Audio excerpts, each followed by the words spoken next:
Oh, what a day it is.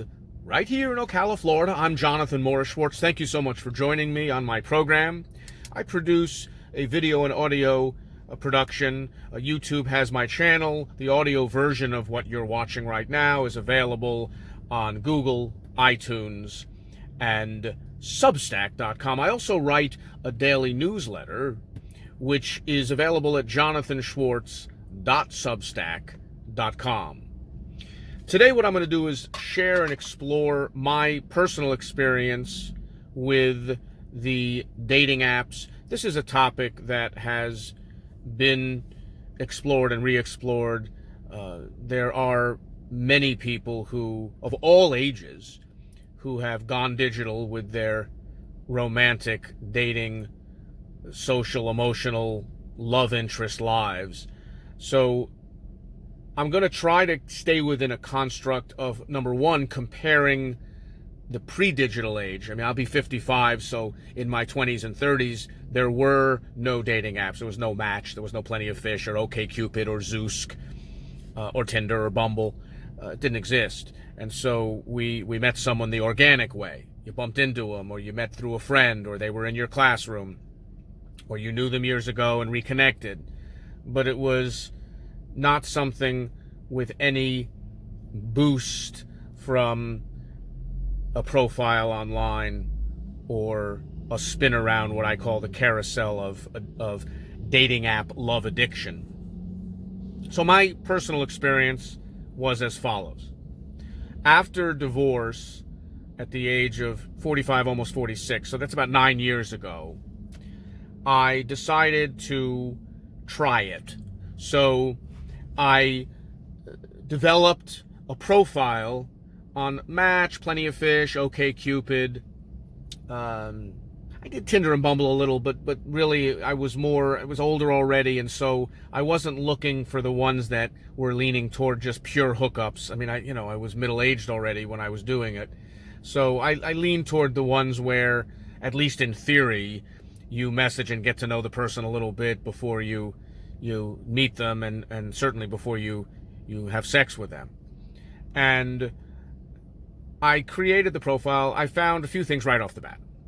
First, it didn't take long to realize that when you create the profile and you filter it out, it's either feast or famine in terms of what the dating app presents to you. So the wider the filter, obviously, if you have a wide range of what you're looking for, you're going to get more visual profiles to look through, to sort through. And the more restrictive your filters, the less you're going to be presented with. So there were times where, and also the range, when you open up your range to 50 or 100 miles, you might have thousands of potential dates. So you have to get used to filtering and being able to instruct the dating app to feed you a reasonable amount of profiles that you can go through. Or just like when you're trying to pick a Netflix show, sometimes an hour goes by and all you've done was look at the options. There's just too many. There's too many choices. And you can't really, your brain gets fried trying to look around. So you have to have a manageable amount of profiles in one particular time to go through. And once I did, I noticed a few things. First, about half of the profiles of the people that I eventually ended up meeting, and I ended up over the course of a few years having 20 or 30 dates, and then I was in a serious relationship for 4 years, and then when that didn't work out, I went back to the online dating and had another 40 or 50 dates over time. And the reason I say that I had so many, it sounds like I was doing well, so to speak, but it was more, once I had learned how to navigate these sites a little better, I would talk a couple times, and then after a day or two of messaging back and forth, and there appeared to be some interests, I would ask to meet them. And if they said no, or they didn't get back to me, then that was that. And because I didn't want there to be some kind of virtual development. That was one aspect that I found to be fascinating with these dating apps, where once you contact somebody. Once there's some kind of connection, you message, they message back, you're talking, it seems like there's a compatibility, it seems like there's an attraction. Once you're at that point, it presents a fork in the road, where either it's going to stay virtual, what I'll call sort of a pen pal fake romance, or you're going to meet the person, and statistically, most of the time, the attraction is not going to be there for a myriad of reasons that we'll go into. But this first fork in the road that I found early on, when I first started 9 years ago with the dating apps, was there were several women that I started messaging and pouring out my heart and soul, and they did. And within a short period of time, having never met, having only seen the profile pictures that we chose to share with each other, we were falling in love virtually. We were writing love letters, and it got to a point where there was no way that reality could have lived up with the fantasy that was going on in our minds from these virtual love letter messages. And, we were talking about high school, and in some cases, it went even further. Before we even met, we would start talking about the future. We'd be like, all right, we have a lot in common, and oh yeah, I saw a rainbow today and I thought of you, and I saw a puppy today and it made me think of how cuddly you're going to be. So all that mushy gushy stuff. And then it would go even further and say, yeah, I can't wait for the future where maybe you and I both like cabins in the woods and someday we'll have our own. And I'm thinking, part of my brain is like, this is insanity. We don't know. I don't even know if the person's real. I mean, back then we didn't really talk about bots as much as we do now, but there were people who were, even back then, faking their profiles. Either a completely different picture or different gender or not even a real person. But mostly it was a real person, but it was just a virtual love affair. So I learned pretty quickly. And then what would happen is, eventually, either the person would want to keep it, one person would want to just keep it virtual. They were either afraid to meet, or they had used their high school picture, or they had gained 50 or 100 pounds since they showed the picture, or they were just afraid to make it real. They were just afraid to lose this wonderful virtual fantasy love that they had created. And so basically what would happen is I would meet, and there might be some connection, there might be some attraction, but we had built up such a fantasy that it was a letdown inevitably, and on one side or the other. And then it was difficult because we had spent sometimes a month or two getting to know each other and falling in love over this dating app, and then it was painful. It was hurtful for one or the other or both. The second possibility was you would really get to know someone through messaging and texting, and then one or the other person never wanted to meet for all the reasons I mentioned, and that's where it wouldn't really be called ghosting at that point. It would be a form of ghosting. Ghosting meaning you talk to someone and then they just all of a sudden stop, they're for no reason, usually sometimes in mid-text or mid-message. But oftentimes the virtual love carousel, if you will, didn't end well. So I learned pretty quickly to be able to try and keep the preliminary contact to a minimum, meaning I would message, hello, how are you, great day, mention something in their profile that we were compatible about, something we both enjoyed doing.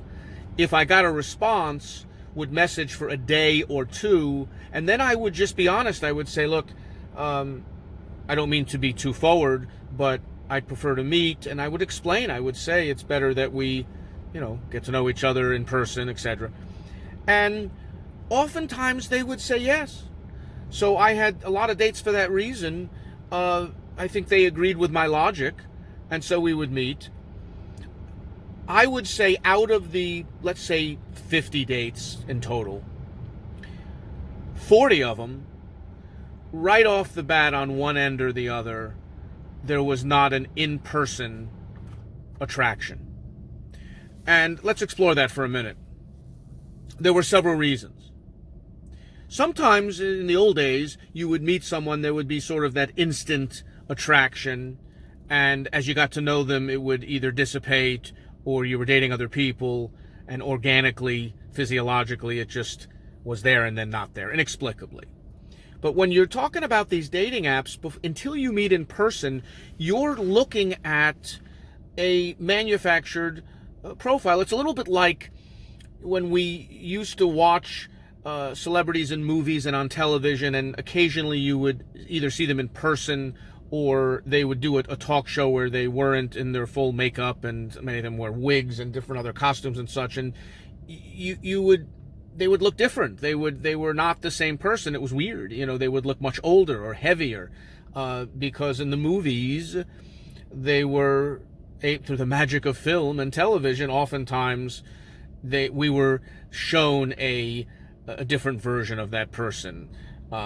And that's what happens with the dating apps, in the sense, and even more so with the photoshopping and with the different ways of presenting yourself. There really is no way for these dating apps they can verify pictures pretty good now in photos, but not whether the photo's 5 years old or 10 years old, or whether someone has gained or lost weight, or whether it's been photoshopped, or whether it's a particular pose, or, and this is really important, when you're on the dating apps for a while, you might have 5 or 6 or 7 or 10 pictures or 12 pictures or whatever that you put into your profile, and you rotate them around where one of them becomes the main profile picture that everybody sees before they click on it to see the rest of them. And you do almost like a test run, a test strategy, where you'll know which profile picture gets the most attention, and it may be the one that least reflects the way you really look. It may be one that just catches you in that right moment. We all know this. We all know that we have good sides and bad sides. We have different angles that make us look better than others. And a single digital snapshot, a single photo, does not a realistic story tell very often. So, of the dates that I had, that's what happened on both ends. I mean, I did not Photoshop. I just put my middle-aged frog self out there, and so usually what they saw is what they got in their own perception. But I mean, there were times where they said, "Oh, you looked cuter in your profile pics," or "You looked younger," or "You looked different," or whatever. But more often than not, it was just in person, in the 3D, in the three-dimensional realm.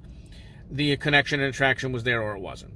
And that's similar to the old days, in the sense that if you were having a blind date and someone showed you a Polaroid picture of someone, or you looked in a yearbook and you saw a grainy black and white picture, and so forth, and they looked attractive and you felt a little something from the picture, there still was the chance that when you met them in person, you just didn't feel that same attraction in blood and flesh. So most of the dates that I had turned out to be friendly dates, and frankly, it was fine. We had dinner, we talked, we laughed, we shared stories, usually about the dating apps itself, oftentimes. But there were a handful of times where there seemed to be a mutual attraction. And during those times, I would feel excited about it, and I think they would too. But here's where the problem occurs. Once you've jumped into this virtual, digital, dating app world, love addiction, carousel of chaos nonsense, you really become almost Pavlovianly addicted to three things. Number one, to the fact that there's potentially thousands of in my case, women, or men for women, or both, or that you can potentially be with. The notifications go off 24 hours. You can hear one while you're asleep, and if it's that right sound that you know, it could be that person you were hoping would get back to you, and so you wake up and you look at your phone. There are times where you're on a date itself, and you're trying to be off your phone, but it makes the notification or it vibrates, and you take a peek at it out of the corner of your eye, and it happens to be someone, excuse me, getting back to you that you really, really liked, that you never thought would get back to you. And so, basically, the idea of being able to focus, not even commit, but just give one person a chance on either end becomes profoundly almost impossible, almost pathologically impossible. Because there's that innate psychological addicting sense within you that the next fix, the next person that messages you might be even better, more exciting, might be that one that you really, really wanted to text you back and didn't. And because of the efficiency of these dating apps, the fact that now they're particularly good at helping you organize and keeping and saving, and with all of the artificial intelligence aspect to it, the analytics, it gets to a point where effectively the old-fashioned little black book, which was in your drawer and you would see every now and then, became this digital monstrosity where there might be 15 or 20 or 100 people in your digital folder, and you're put in some sort of line, in some sort of sequence, and you do the same without even knowing it sometimes. I mean, there were, on my end, for example, maybe there were 20 or 30 women who I had some form of contact with or not, who the dating app would occasionally feed me a message from. They were generally legit messages, but sometimes it wasn't even a message. They knew how to feed my dating app addiction.